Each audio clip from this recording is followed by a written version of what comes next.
This is Meltdown Live, presented by MyBookie.ag. Use code NEXTROUND at MyBookie.ag for double your initial deposit. You sign on to make a deposit, they double it with code NEXTROUND at MyBookie.ag. Bet anything, anytime, anywhere. MyBookie.ag.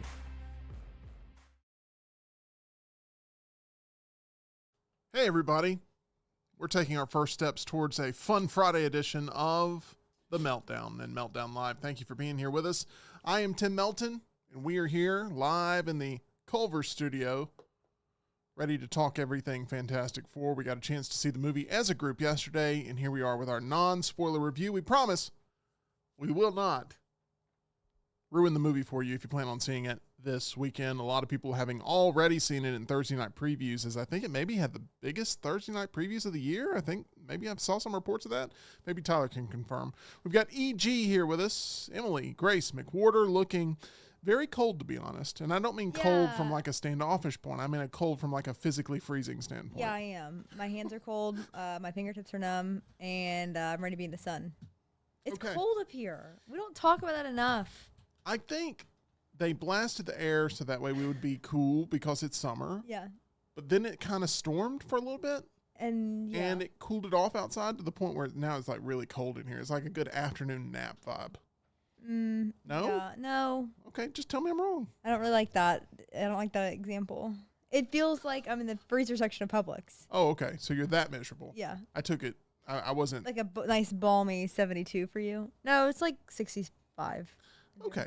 Well, you're fading quick, and we're only 2 minutes in, so this should be a lot of fun.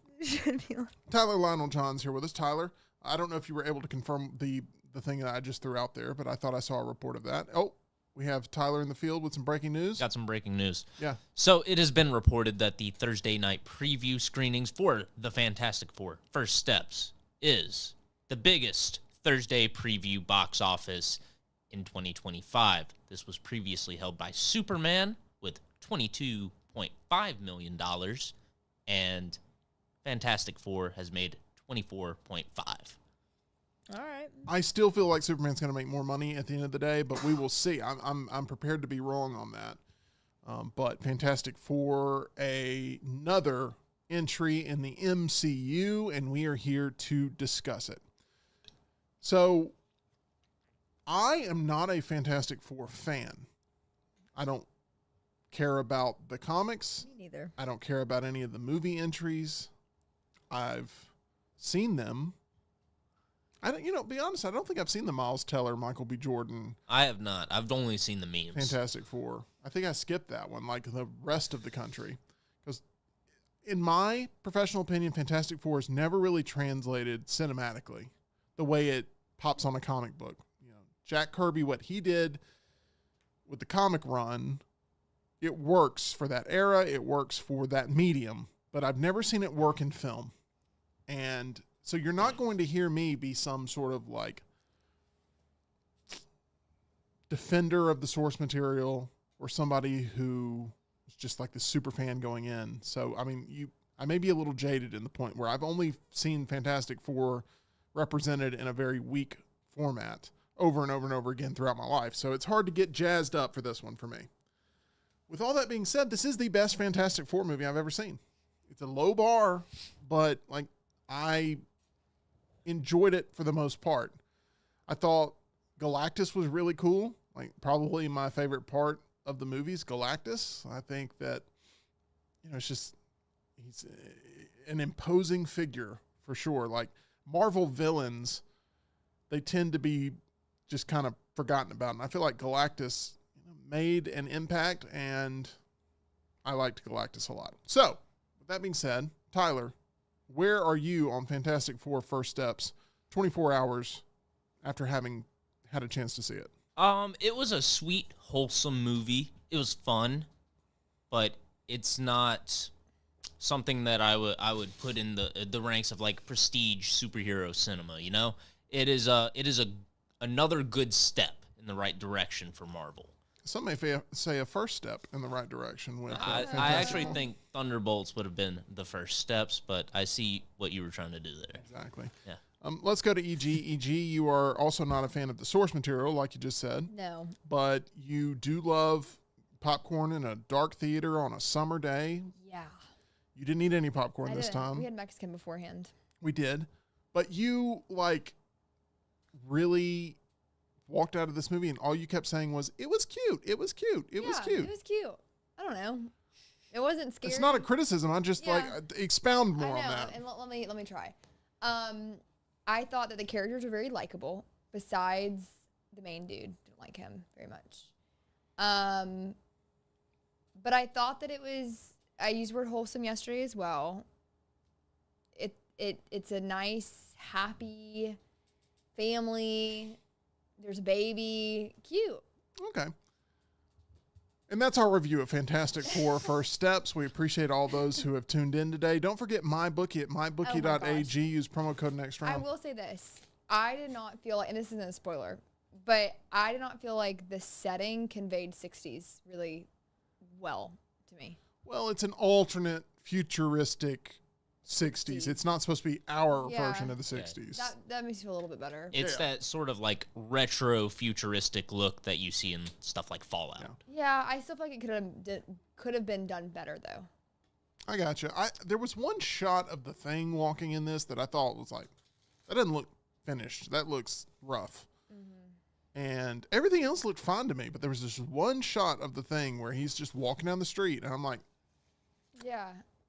I don't know if that's supposed to be in the final cut. I don't know. It looked blurry. It looked like you were wearing VR and like your eyes were not adjusting to what was happening. But overall, visually, there were people, Tyler, that had concerns. They'd seen Silver Surfer and they were like, "Hey, you know."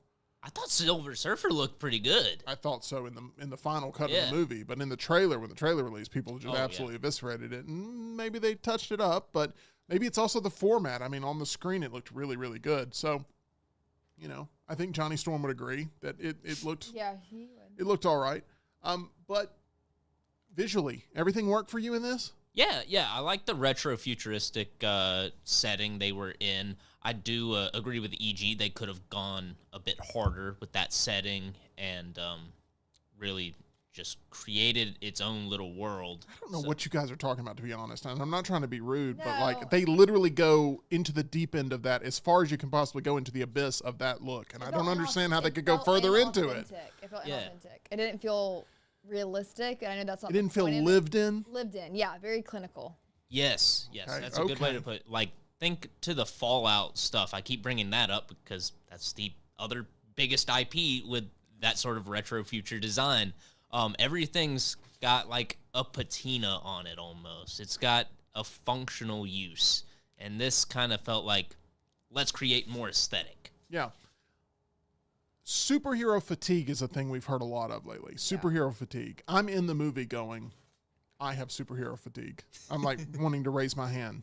Like I'm wanting to go to a therapy session after in a group setting with a bunch of folding chairs going, hello, I'm Tim Melton and I have superhero fatigue. Now, Maybe why is that? You should have stood up and announced it, and then other people would have stood up and go, I have superhero fatigue. Maybe. I have superhero fatigue. You get super. Minus there was one person talking behind us occasionally throughout the movie. Yes. And it was just, he wasn't talking to anyone else, just himself. Himself. That was weird to me. But it was like the quietest theater I've been in. There was like No one laughed. no laughs. Like I breathed heavily once. Like that was it. Yeah.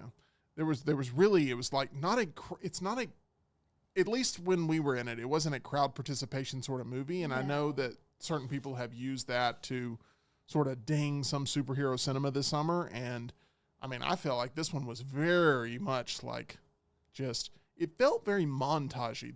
The way the movie's presented. Yes. Montage after montage after montage after montage. Oh, we got one scene with all of them together questioning each other's like ability to remain calm, even though they've all been relatively calm the entire time. So why are you questioning why are you questioning each other's superpowers? Not their superpowers, but like their headspace when none of these are troubled characters, it feels like. I mean, They're all pretty clean. they're the most I feel like Pedro Pascal's Mr. Fantastic was a bit more of a flawed character than we've seen. flawed or just constantly Like annoying. Well, I yelled guess at. not necessarily flawed, not like a tragic flaw or anything. He's just anxious. He's just incredibly anxious. But he's anxious, constantly being told, you need to quit being anxious. Yeah. It's like, well, that's not going to help an anxious person. You know, it's like, quit yelling at him maybe. I don't know. Like, he's trying to figure stuff out. I agree with that. They're like, what's the answer? And he's like, well, I I'm don't working on it. It's know. like, well, why do you care so much? It's like, Very odd. you just asked me what the answer is. I got to care to figure out the answer, you dummy. I don't know. I didn't buy that these people have actual flaws in any capacity. Like, they're all perfect at what they do. They're perfect at who they are, but they constantly have to go like, hey, you sure you can handle this? It's like, well, he handled the last 9 things. Why couldn't he handle Yeah. this? Like, I don't understand why they're taking a break. It's like, hey, big thing about to happen. You sure you're... What part? I'm forgetting. I'm forgetting this part. It happens all the time throughout the entire movie. Yeah. Like, the group had to have some sense of conflict, I guess, which is questioning each other's ability to remain And- calm during pressure, but and they never cracked. And I don't... Morals. Yeah, I don't know. It's just like, it felt narratively dull to me. Yeah, it was just Little like bit. one thing after the other, but there wasn't like a story weaved throughout. It was like, okay, we're here. Now we're here. Now we're here. Yeah, I mean, it's just... I can like in my brain put in like 4 separate Yeah. parts. Don't get me wrong. In this movie, there are stakes, okay? And Yes, they make for clear they sure. make clear what those stakes are. How they handle the presentation of those stakes was like one of my biggest gripes. Of like, Oh yeah, I'm not going to get into specifically what it is, I agree. but it's like What? the most challenging personal thing ever is presented to you. And oh, by the way, I'm going to go post it on Facebook. That was the weirdest thing because, but if they don't, the whole plot of this movie doesn't exist. Yeah. This They- is the most deeply secretive personal thing that's happened to me in the world. Oh, by the way, Let me tell the let me world. tweet it out. Yeah. You know, and it's like, okay. Let There's me- no Twitter in this, but I'm using an example that people who have seen the movie maybe understand. But I was so over this movie during it. I mean, I'm just like, oh gosh, okay, all I right. But was it's on my not a phone. bad movie. No. Tim, I Am will I getting be roasted in the chat right now? Well, that's part of what I was about to say, but the first part is I need to hand over my title of a certified Marvel hater to you. Not a Marvel hater. I don't know. You're pretty harsh on this movie, and the chat is mentioning that too because you gave a 3.5 to Ballerina and this a 2.5. I went to my Letterboxd, and Ballerina is higher rated on my Letterboxd than Fantastic Four. Oh. And it's because I don't think Ballerina is a bad movie. I've said that over and over again. It's not a bad movie. It's the mission of that movie I don't like. But like from a technical standpoint, Ballerina's pulled off fine. I had more fun during Ballerina than I did during Fantastic Four. And another reason is that god-awful song that they throw in there. All right, so I didn't mind the song, I but like I had so much more fun during Fantastic Four That's great. than Ballerina. I despised Ballerina the whole way through, but then again, I'm also a massive fan of the entire John Wick franchise. I did the Thing not do anything for you? No pun intended. I see your Stop. face. Just stop. I see your face. You did the thing. Look, I am going to say that he had nothing to do in the movie. He had nothing to do. The things he did was great. Randomly He pick up did- something he every now did and some then. Yeah, stuff. like, He's do, like, a support. punch. Think about this. If we're dishing out superpowers, okay? It's me, it's you, it's Sue Storm over here, and it's Brian Pavlik, okay?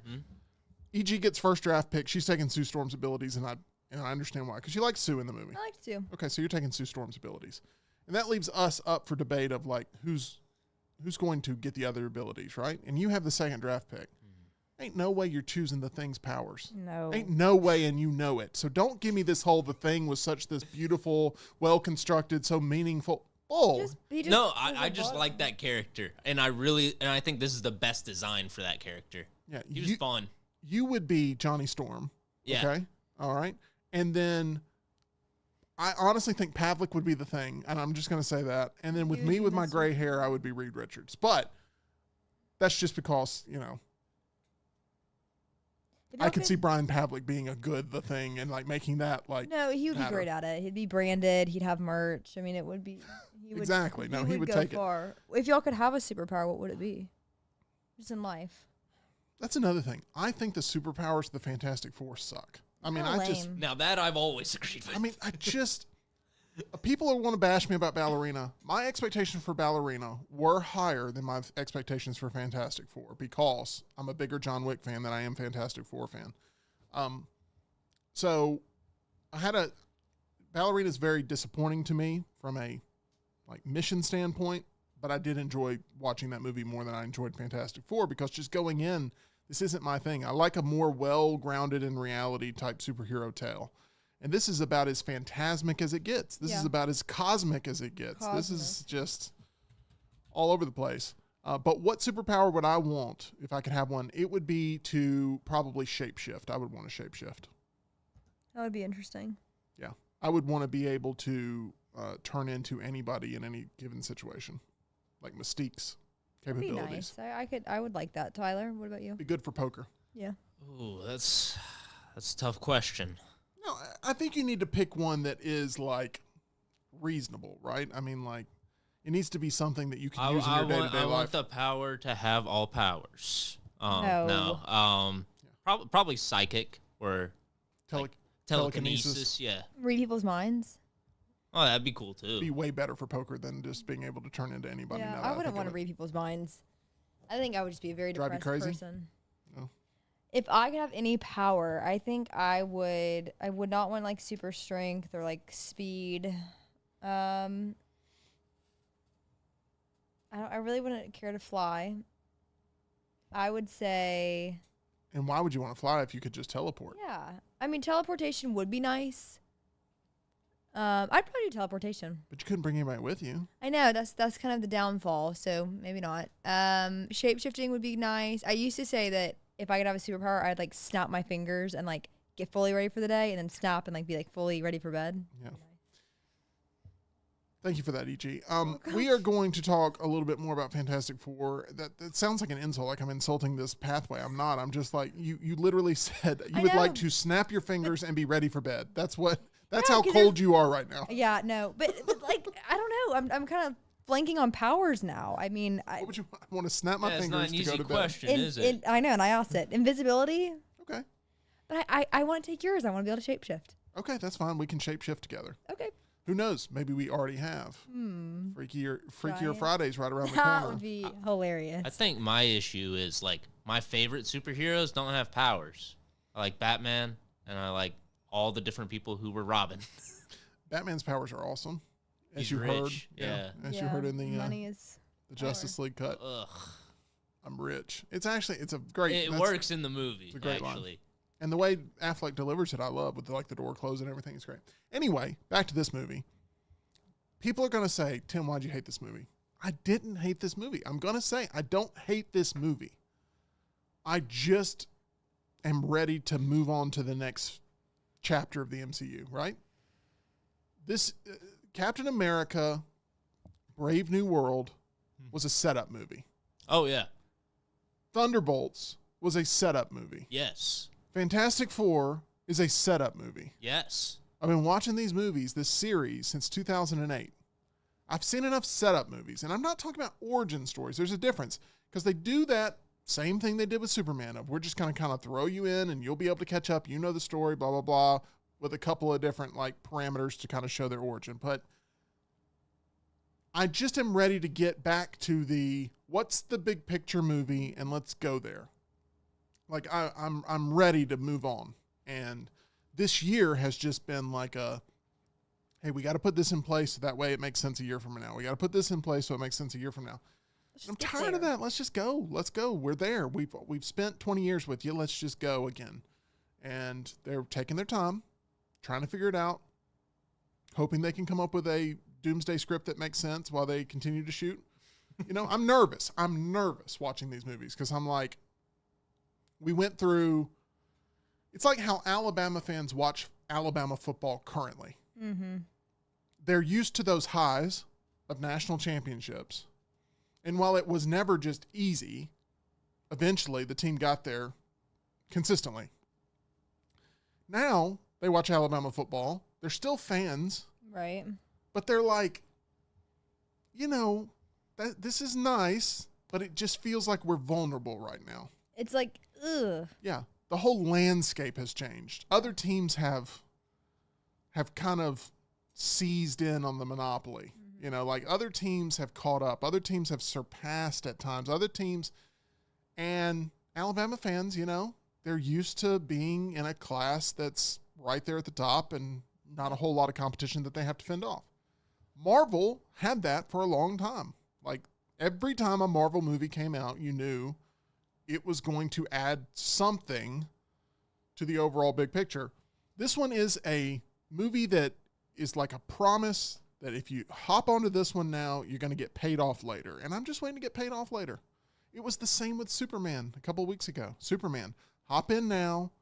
We're restarting this whole thing. It'll get paid off even more later. And I'm ready to go ahead and get to the later part. I'm being a little impatient when it comes to my superhero cinema right now.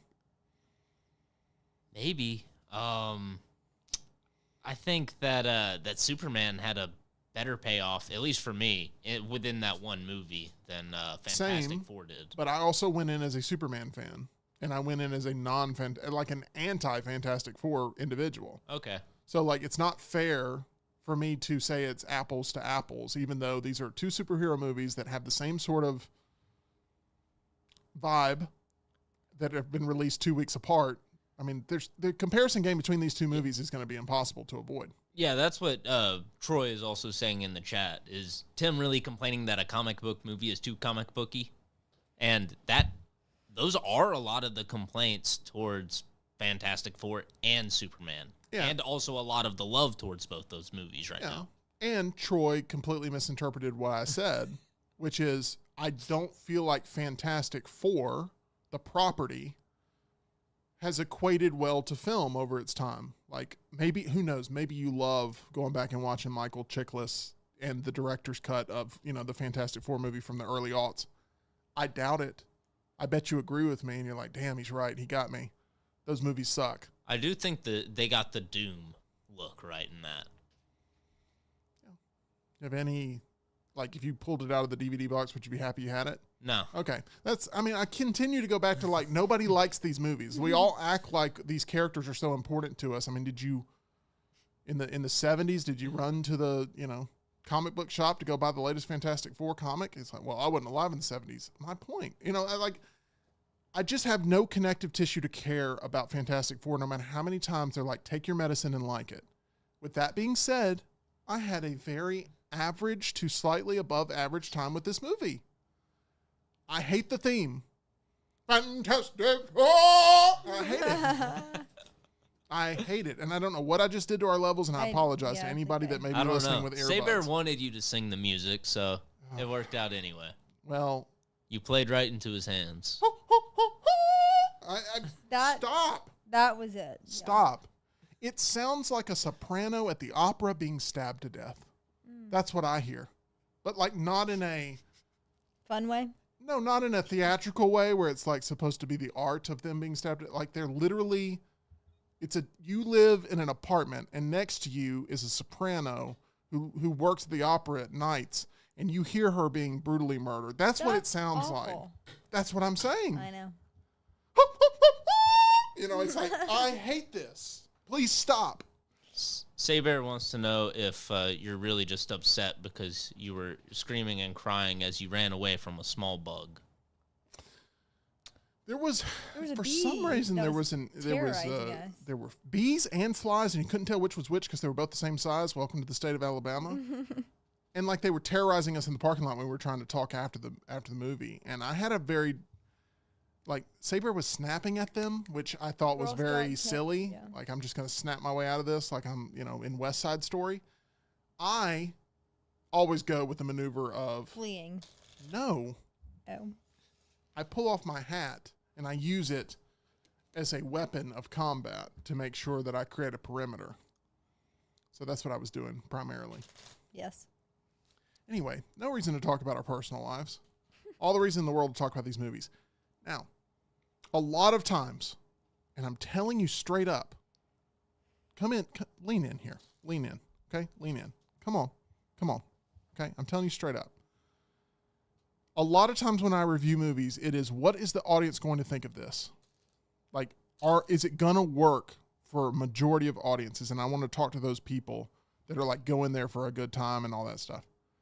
And I'm telling you right now that I am reviewing this one based on my own personal frustrations with just Fantastic Four, the property in general.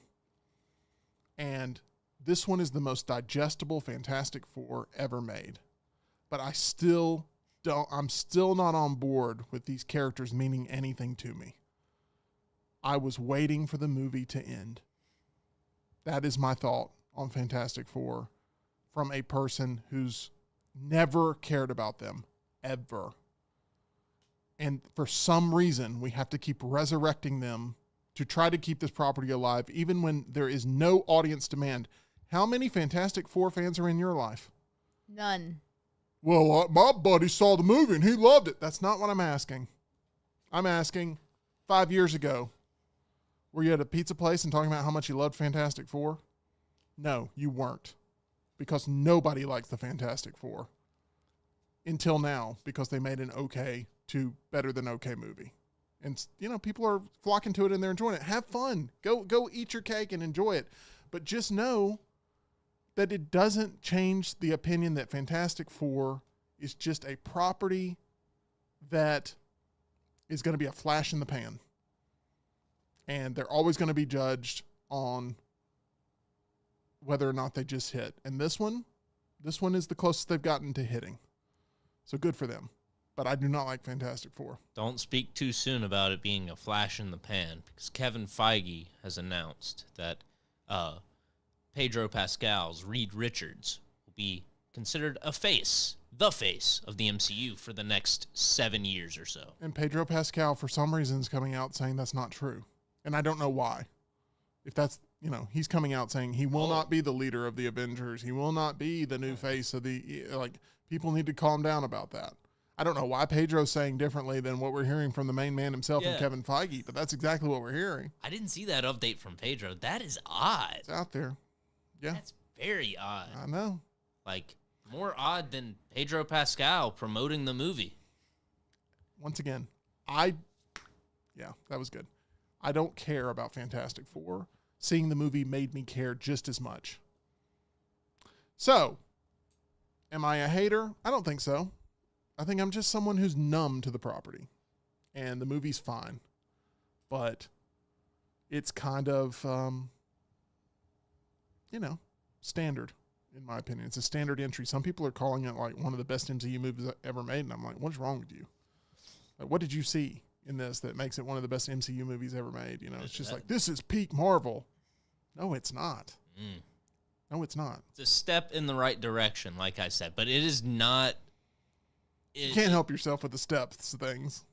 Because it is. They've gotten so far off the path from just making good, solid, standalone movies that I think Thunderbolts was a better step in the direction. And this added on to it. Like, okay, maybe we'll get a really good team-up movie with Doomsday or Secret Wars. But I'm not ready to say, like, Marvel's back. I love Marvel again. Anything like that. I still have way more faith in DC. Superman for me was a 4 out of 5. Fantastic Four First Steps was a 2.5 out of 5 for me. Just because I don't care about these characters, and I need Marvel to go ahead and start putting some of these characters on the screen together and making it all work. We've gone through post-Endgame so many movies now of like, let's build out the roster again. Okay. This hopefully is the last one of those. Hopefully this is the last let's build out the roster movie and let's move on and start introducing all these characters working together and seeing how these puzzle pieces come together for the big picture. So with all that being said, I couldn't help but think about that during Fantastic Four. I prefer Deadpool and Wolverine over both movies, Fantastic Four and Superman. I think Deadpool and Wolverine is a better movie.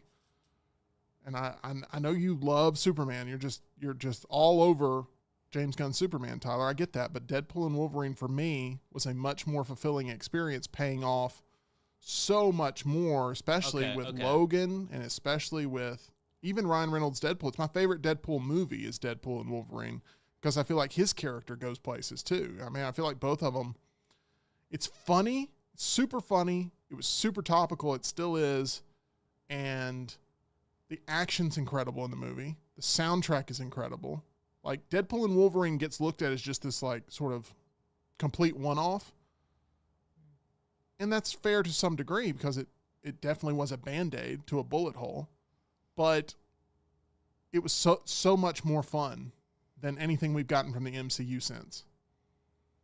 So, no apologies there. And I think it was more fun than Superman. I really, really enjoyed Deadpool and Wolverine. I'm glad you had fun with Deadpool and Wolverine. I mean, you went and saw it 4 times. I know. I had to. It's like, there's no way I hated it that much. And then I brought it back and I'm like, all right, it's pretty good. And I went to see it again, and I was like, ooh. I soured on it even more. Oh, please. Let's go look at your... I've gone back and forth on this movie. It will not be a movie I rewatch. I got you. Okay. It Ends With Us is the worst thing that happened to Deadpool and Wolverine because it led to the lawsuit that ended up ruining the image of Blake Lively and Ryan Reynolds in public and everything. And I wasn't even a big Ryan Reynolds fan going into Deadpool and Wolverine, but I think it's a much better experience last summer than what we got this summer. So that's where I'm at with the state of superhero cinema. I'm kind of ready to, get DC rolling. I'm ready for Marvel to get back to their big team-up movies, and, obviously they've got to... If they can even get it written. Yeah. Obviously, Fantastic Four is a promise that they're going to get there with that, but let's see. But Fantastic Four, will it be a fine time at the movies for you? Yeah. There's nothing offensively bad about it. There's nothing rotten with it. I just do not connect with these characters in almost any regard, and I also think that they come up with ways for the characters to bicker at one another that don't feel important at all. No, it's very jarring. It takes you out of the moment. It's like, what are we doing? Yeah, it's like everyone's doing a perfect job Yeah. and let's just keep bickering at each other. I don't know. It just felt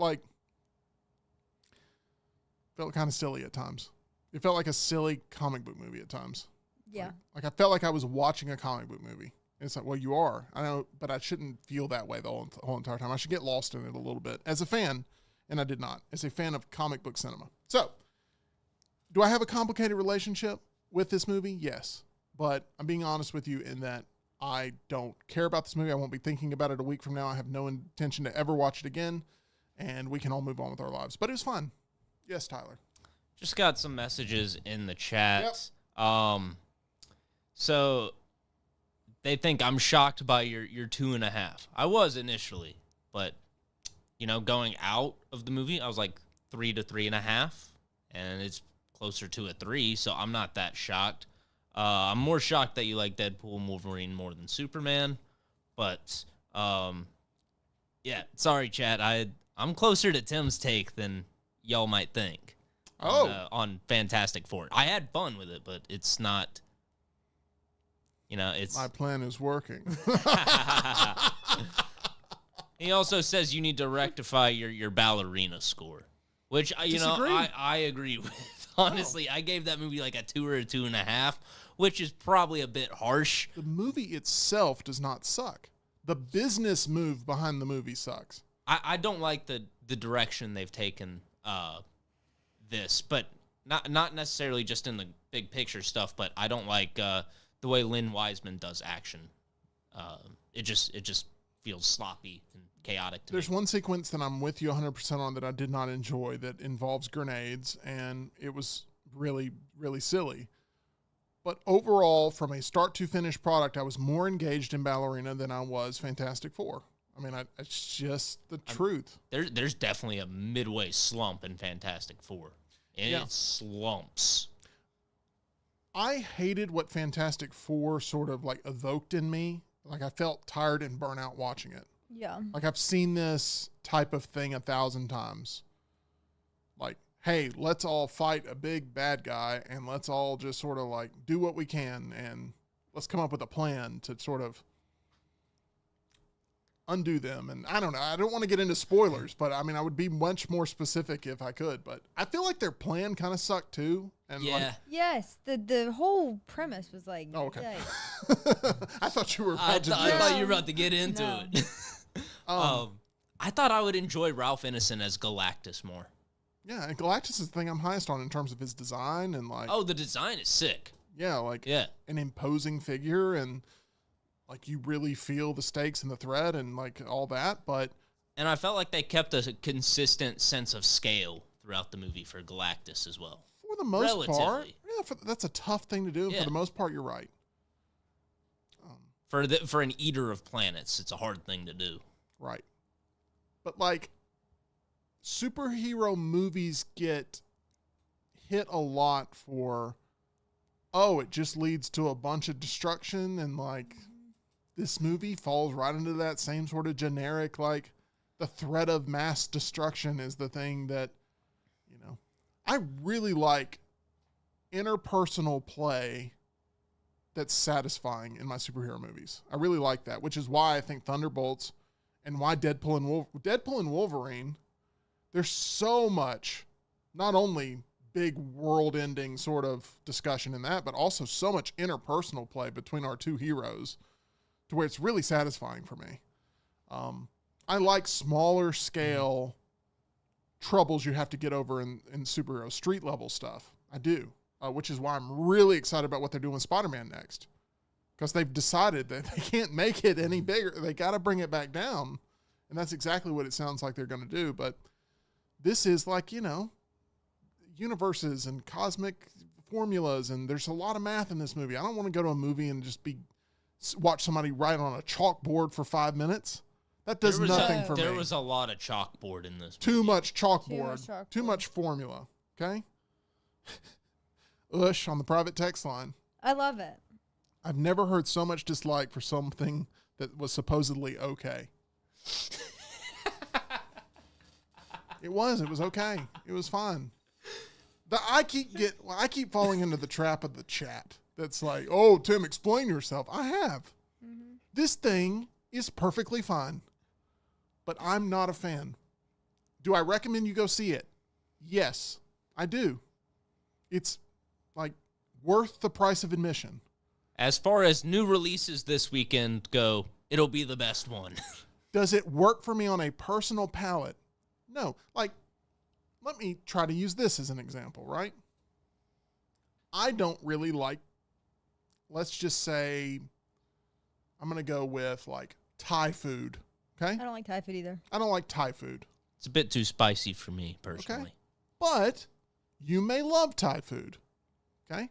I tried it. Didn't work for me. But was there anything wrong with the restaurant, really? No. No. I mean, was it like, were there any hazards that you need to be aware of if you're going to take your significant other out to the Thai place? No. Applebee's has rats. Thank you. Good line there from Talladega Nights. Like, it's functionally fine if you like Thai food. I'm telling you that I don't like the food they're serving, but the restaurant is fine. And over in Ballerina, I had a really good meal at a bad restaurant. I had a fine meal at a bad restaurant.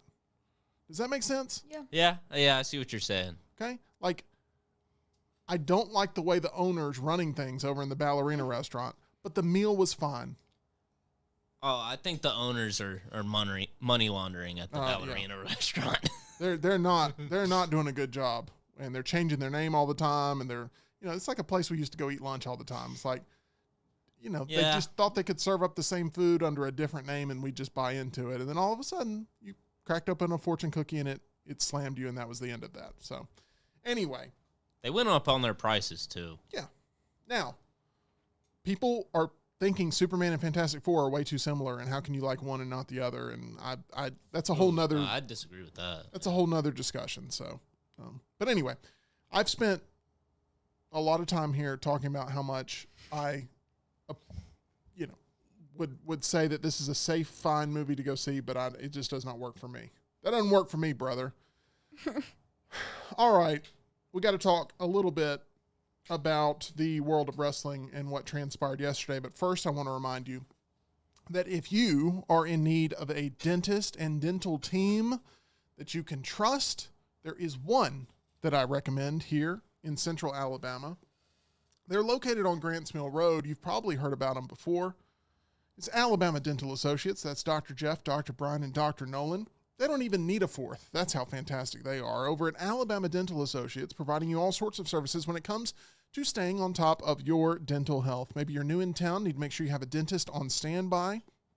Go ahead and reach out. Become a patient today. Who knows? Maybe you have a dentist that you've gone to forever. since you were like 5 years old, and they're like, look, you've outgrown the chair and we really need you to go find a new dentist.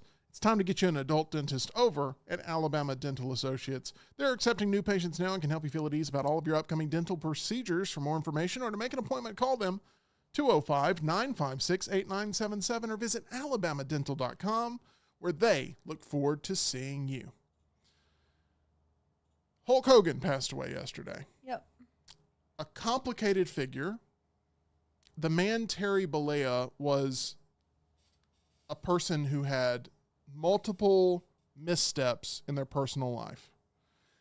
However, Hulk Hogan was a larger-than-life figure that, if you grew up in the 80s and the 90s, was synonymous with being a real-life superhero. Defined culture for decades, became the most recognizable professional wrestler that's ever existed, and sold more tickets than anybody in the history of the medium. He's a giant figure culturally and within the industry. He transcended the wrestling industry as Hulk Hogan. A lot of that was due to the fact that Vince McMahon strapped a rocket ship to him and flew him to the moon. Not literally, but figuratively. It sounds more like a Fantastic Four storyline. But he also took full advantage, knowing how important it was to not only just be a wrestler, but to be an entertainer, to be a sports entertainer, to be a superstar. He understood the assignment, and he was rewarded heavily for that in his professional life. His personal life, every time I log onto Facebook, everybody wants to talk about his professional life. Every time I log on to Twitter, everybody wants to talk about his personal life. So I don't know what flavor you want when it comes to remembering Hulk Hogan / Terry Bollea. But if you're obsessed with the personal, you're going to lean into that. If you're obsessed with the professional, you're going to lean into that. But it's a mixture of all of these different elements that made up this man who reached the mountaintop of professional wrestling and understood Rocky III was a big entryway into people's psyches. And Rocky III is one of the most 80s movies ever made. Rocky IV became the most 80s movie maybe ever made. But he was in Rocky III, and it was a big step towards mainstream cultural success. And then when I was growing up, I came into a household where my brother was already a giant Hulkamaniac, like giant. There's probably not a week that has gone by in my entire existence where Hulk Hogan has not been referenced, or something about Hulk Hogan has not been seen, or something about Hulk Hogan has not been in my purview. And I'm talking about every week since 1989, since I was brought into this world. Hulk Hogan has been a part of my whole existence. And a lot of people are feeling that. With him gone now, it's a reflection of just how influential he was, being in all of our homes. And that can be very tough for a lot of people. They feel like they lost a part of themselves in the loss of Hulk Hogan because of what he meant as an inspirational figure, what he meant as that superhero, what he meant as that if I follow the right path that he's preaching, maybe I can reach those heights too. You know, how many times do you see somebody rip a shirt and not think of Hulk Hogan? I mean, it's just, there are people who have not ever considered themselves wrestling fans who know exactly all the gimmicks of Hulk Hogan. They know what he looks like. They could identify him walking down the street. Yep. They've seen maybe Mr. Nanny or Suburban Commando or Muppets from Space. Or Gremlins 2 Yeah. or Rocky 3. Or, I mean, he's just synonymous with our culture. And he passed away yesterday. It's a complicated legacy. His last appearance on Monday Night Raw, which was the first Monday Night Raw for the Netflix era, he was booed heavily because of the controversies that surrounded him. And that's the last image we'll have of him in WWE, is him being booed heavily by a Los Angeles crowd that's upset with him either for political beliefs or upset with him for past mistakes or upset with him for thoughts that define the man and not the character, or maybe even just the character themselves, because he was very defensive of making sure that that character remained as powerful as he needed to be able to connect with every single fan in attendance. And make no mistake, love him or hate him, people paid money to go see Hulk Hogan. What he did with his heel turn in WCW, going from the red and white and yellow, red and yellow, to the black and white, cannot be put into proper context just how monumental of a shift that was. In my opinion, and the John Cena thing ain't even close, the biggest heel turn in the history of the industry. As a diehard wrestling fan, everyone had an opinion on that. And I'm talking about not only on the playground, I'm talking about kitchen tables, I'm talking about, can you believe this? People were throwing trash at him. He went from the most heroic figure. It's like if Babe Ruth showed up to Yankee Stadium and they started booing him and throwing trash at him. I mean, it's just like, that doesn't sound right. That's exactly what happened with Hulk Hogan in the late 90s. And then all of a sudden, he flipped the script and he became the coolest guy in the room all over again, being the bad guy. He's the reason when I hear Jimi Hendrix Voodoo Child, I get chill bumps. Because him coming out, strumming that belt with the NWO spray painted on the World Heavyweight title, the World Heavyweight titles never looked cooler than when Hulk Hogan had it and he was playing the air guitar on it. I am a fan of his impact. There is no wrestling Mount Rushmore that should not include Hulk Hogan. I don't care what you think about his in-ring ability. I don't care what you think about the man himself. From a wrestling standpoint, wrestling does not exist in the capacity that it does, where we're talking about it here in this studio today, without Hulk Hogan being right there as the first true megastar of the industry. There were attractions, but he was the first megastar that took this thing over the top.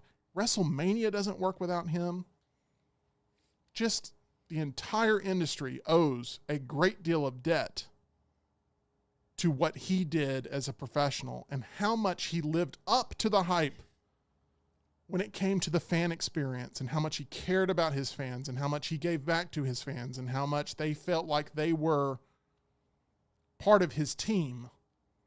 It's like being able, like, let's say you grew up a giant Green Bay Packers fan and you were able to suit up and take the field. That's what Hulk Hogan made every single one of his Hulkamaniacs feel like, that they were right there fighting alongside him. So, thank you, Hulk Hogan. Thank you, Terry Bollea, thank you, Vince McMahon. Thank you for giving us this awesome ride of a lifetime. Because whether you like it or not, it's part of the reason why you gave a damn, because of what they did with this character, what they did with these moments that defined the wrestling industry. So that's all I'm going to say about that. But Hulk Hogan, a huge loss to all wrestling fans. And, you know, a lot of people are going to have to make the decision of what his legacy looks like, how he's remembered. And this is one thing where Hulk Hogan can't pull the creative control card. People are going to remember him however they choose to do so. So there we have it. A big loss yesterday, and one that we definitely needed to comment on today.